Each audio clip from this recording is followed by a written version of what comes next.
Kevin. I'm Public Relations Manager with Solar Professionals of Illinois.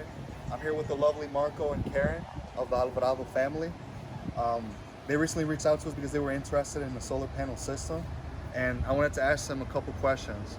I wanted to ask Marco specifically, what was your motivation for getting the solar panels in your home?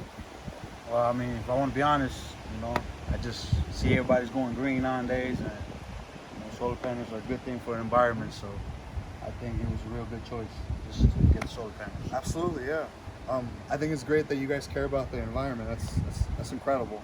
And I wanted to ask Karen, what was the process like for getting the solar panels? Was it an easy process? Was it a little bit difficult at times? No, the process was very easy. It took like 15 days to get the permit, and then from there on, everything was done the next day. Everything was done in one day. It was very easy and understanding process. Well, thank you so much for this opportunity to provide you guys excellent customer service that we pride ourselves on. Thank you guys so much. Appreciate you, man. Thank you. Now that's handshake.